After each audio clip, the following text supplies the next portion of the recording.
Olá, meus meninos, tudo bem? Vamos a uma aula de redação. Vocês têm que produzir para o seu tio, para agora, o dia 23 de setembro, uma redação, valendo a nota da prova, né? Tem um valor grande, valor 10.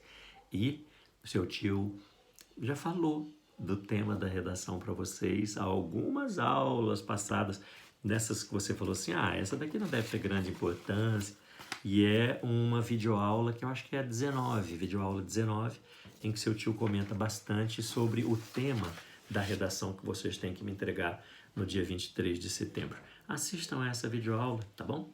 E eu quero muito que vocês fiquem antenados, assistindo as videoaulas, não desprezem as aulas que nós temos feito presenciais na internet. A gente tem se visto poucos têm se mostrado para mim. A gente tem conversado bastante sobre temas importantes e tal, né? Mas eu queria que vocês falassem sobre a música.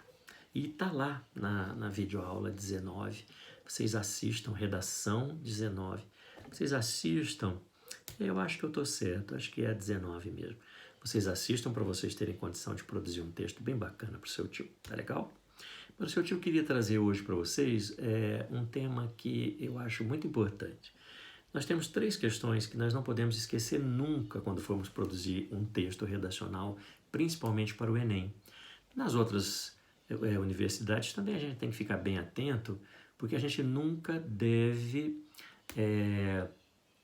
falar nada que entre em desacordo com os direitos fundamentais do homem, os direitos humanos. Seu tio tem uma grande preocupação com que haja essa infração, né? Infringir os direitos humanos no Enem, você perde 200 pontos.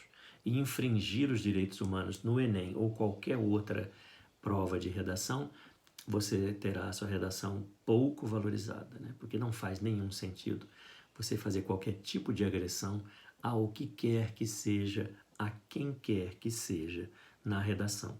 Principalmente numa redação dissertativa argumentativa, em que você precisa simplesmente defender um ponto de vista com argumentos concretos. Então, o corretor não está interessado em achismo, no que você acha ou que acham por aí. Não.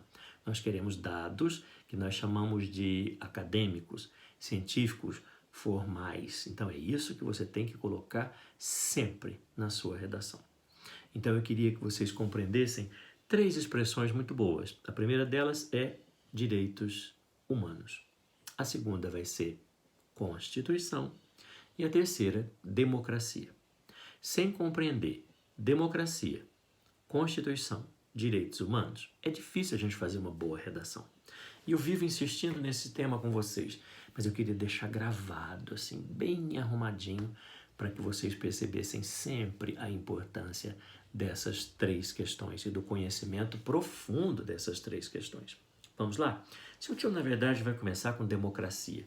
Eu tenho um pouco de receio de que você esqueça o que significa democracia.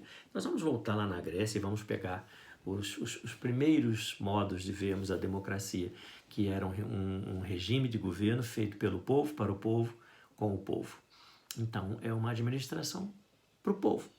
Nós temos que falar do povo, isto é, temos uma população, temos um povo e precisamos que esse povo seja organizado. Então, nós vamos tirar do povo algumas pessoas que queiram administrar essa população.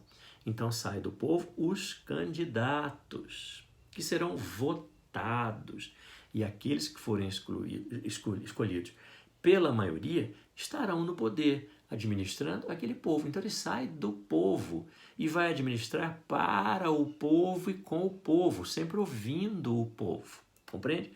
Isso é democracia. É o regime de governo melhor que existe.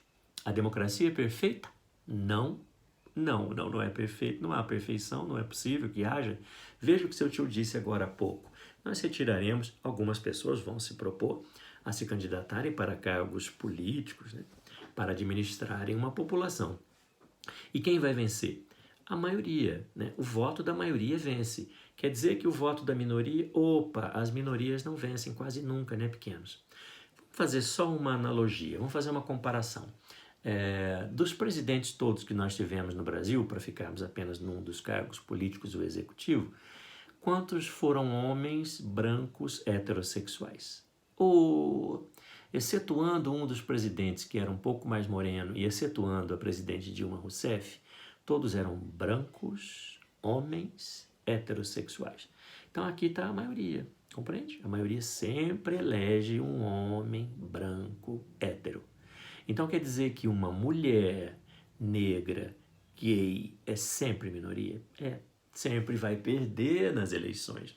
Nós temos isso desde sempre, desde que a eleição no Brasil, desde que a República no Brasil, 1889, todos os nossos presidentes, para ficar no executivo, praticamente todos os nossos presidentes são brancos, homens, héteros. Então, o oposto disso seria considerado a minoria. Então, na democracia, há esse equívoco. A maioria vencendo sempre, nós sempre vamos eleger pessoas assim. Dá uma olhada na Câmara Municipal de Muzambinho. Quantas mulheres nós temos lá? Quantos negros nós temos lá? Quantos gays nós temos lá? Assumidos, né? Não sabemos. Mas, de qualquer forma, não tem.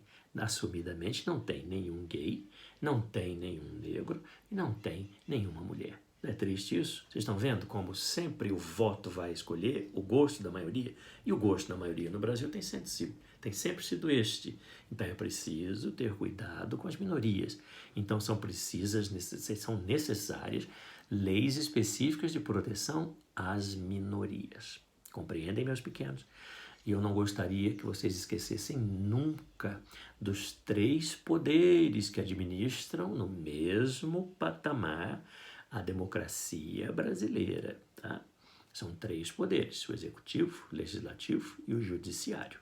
Então nós vamos escolher alguns cavalheiros para o executivo, outros cavalheiros para o legislativo e serão escolhidos cavalheiros para o judiciário.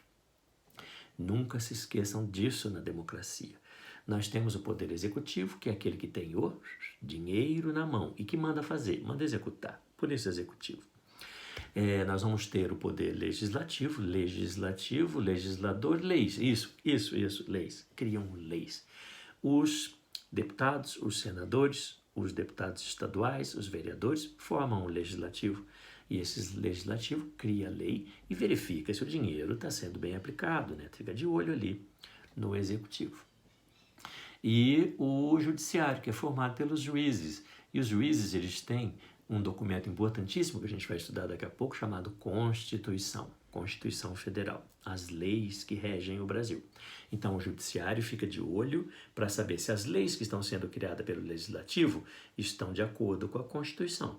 E vão verificar se o dinheiro que está sendo gasto pelo executivo está de acordo com a Constituição.